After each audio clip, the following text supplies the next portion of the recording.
ตะพ่อไปเกิดใจใหญ่มากได้บาดพอได้11 ปีแล้วไปเล่นน้ำมองยังไงเขาก็ถามมาแต่ว่าพ่อมึงไปใส่เพิ่นก็เลยมาฆ่าใจกับมาถามแต่พ่อกับแม่มาถามพ่อใหญ่แม่ใหญ่นะมาถามพ่อใหญ่แม่ใหญ่ว่าพ่อของเจตพุ่นไปใส่มาสั่นตอนนี้พ่อก็เลยวัดบ่ได้ก็ถามกำนังอีกเอาไปนี่ฟังกำนังตรงมา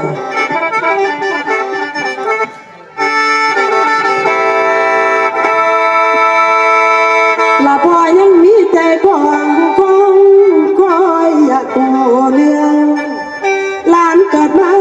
ใส่พ่อน้อยใหญ่เลี้ยงยังคือแก่นอยู่บ่เศร้า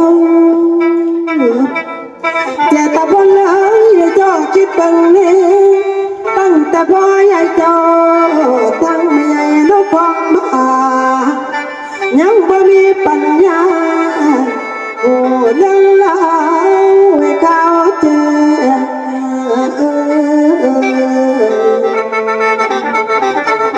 กับทั้งมารดาไทยแม่คำนางผู้เอาโตยังบ่ว่าพ่อ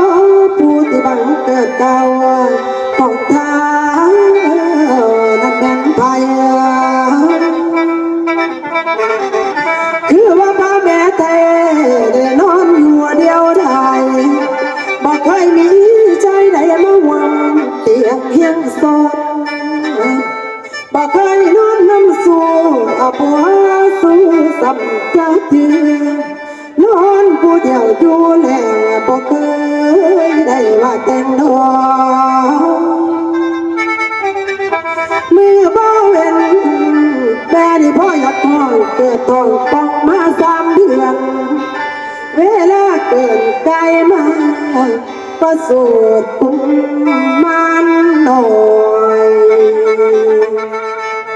นี่ก็คือบาเท้าเจตพงลูกกวางแม่คำเอ่ยคำนับตั้งแต่น้องเมื่อนี้อย่าถามคน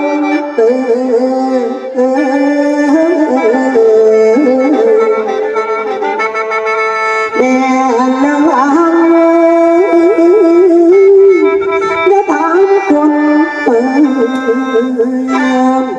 แม่นางลูกโอ้ยลานาลานาเจตพลมาหาแม่ย่ำใดมาหาพ่อใหญ่แม่ใหญ่ย่ำใดก็จะถามแต่ใจควบเก่าควบหลังหลายลูกหลานแม่นั่นบ่ฮู้จักควบสิเว้าน้ำดอกเจ้าหนูฮู้จักบ่ว่าเจ้าน่ะมาเกิดน้ำแม่โดยความบังเอิญตัวกำแพงอีเมียเอาบ่จักควบสิตอบลูกได้บาดนี้พอปัญญาก็เลยสั่งให้สนมท่าสีไปตีของร้องเป่า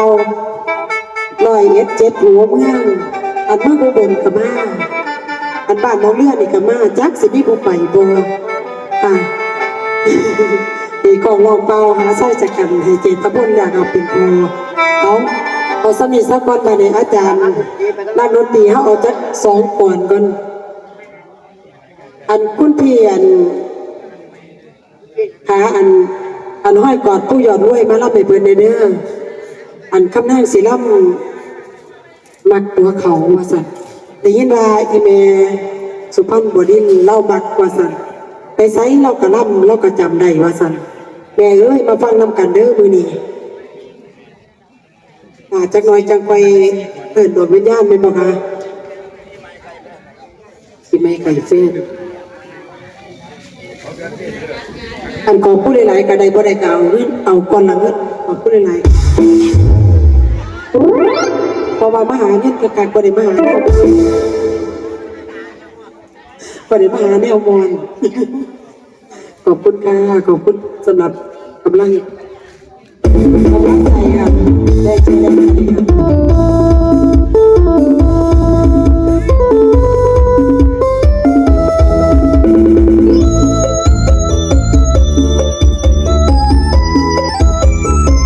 อันว่าเอาหันหัวเขาประกาศเอา ว่าพวกเขาก่อนการจะคอยต่อให้ก่อนผู้หยอดด้วยให้ก็มีคนสวยอันพวกจะจ้อยเดี๋ยวมารับสู่ฟังเอาก่อนมาพวกเขาก่อนค่ะเอาลูกสวยก่อนค่ะจะพอ